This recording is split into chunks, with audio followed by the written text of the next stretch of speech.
Ayan guys, good afternoon. So ang ating video for today, so katatapos lang natin guys mag out po sa ating trabaho. So ang oras po natin is 1 o'clock na po ng hapon. So it's a time for me to take a break. So siyempre uuwi tayo para po makapagpahinga po tayo, and then at the same time mag lunch. So after that guys ay maidlip tayo ng within 3 to 4 hours, and then babalik naman po tayo sa ating trabaho evening time. So ito po yung buhay natin na bilang OFW. So ayan guys, sinishare ko po sa inyo ang ating buhay bilang OFW or buhay lifestyle natin sa araw-araw. So yun guys, laking pasasalamat natin dahil po ay nagkaroon tayo ng trabaho, kahit papaano ay meron tayong kikitain. Siyempre guys, ang ating sahod.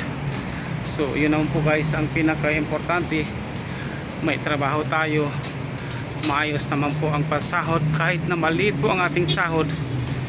Yes, kahit na maliit po yung ating sahod ay ayun guys, kahit hirap i-budget ang ating sahod ay nakakaraos pa rin. So ang importante po guys, yung ating amo ay mabait, yung ating trabaho po ay kahit na mahirap, so yun po, yung ating sahod ay hindi po nadidelay, hindi po nadidelay monthly. So yun guys ang kagandahan, kahit na maliit po yung ating sahod ay wala po tayong problema sa ating sahod, hindi po nadidelay, at saka yung ating amo ay mabait po. So yun po guys ang pinaka-importante sa lahat. So aanhin mo naman po yung malaking sahod na hindi naman po maganda, delay, at saka stress ka sa trabaho. So hindi po naman po maganda ang ganun. Kaya we are very thankful. So wow, napapa-English po tayo doon. So we are very thankful dahil po sa ating amo, ang ating trabaho ay napaka ganda po. So yun guys, so ito po yung way, daan na aking madadaanan sa araw-araw ko na trabaho pa uwi, at saka papasok po sa ating trabaho. So I think mga ilang video na po ang aking naisi-share sa location na to kung saan po tayo naglalakad tungo sa ating pangarap. So ayan guys, so dito guys habang tayo nagbibideo ay medyo napapakyut po tayo sa ating mga mata dahil po guys medyo summer na po ang panahon sa ngayon. Kaya pag summer po ay ayun, mainit. So mainit po. So alam na po natin lahat, ang buhay natin dito ay pag malamig ay sobrang lamig, pag tag-init po ay sobrang init.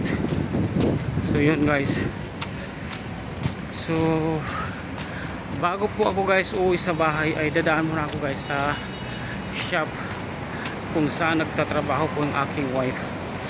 So mag-hi muna tayo doon bago tayo uuwi sa bahay. So ayun guys, so magkasama po kami ng aking wife na nagtatrabaho sa ibang bansa kung saan kami ay napaparoon sa ngayon. So magkaisa lang po yung aming amo, but magkaiba lang po yung location namin dalawa. So isa lang po yung aming amo, pero magkaiba po yung location namin dalawa. So ayun guys, so malapit na po tayo sa shop kung saan siya nagtatrabaho. So yun lang po guys, na i-share ko po sa inyo ang ating buhay bilang isang OFW. So yun lang po guys. So please, pag nagustuhan niyo ang ating video sa ngayon, paki-comment, like and share, subscribe na rin po.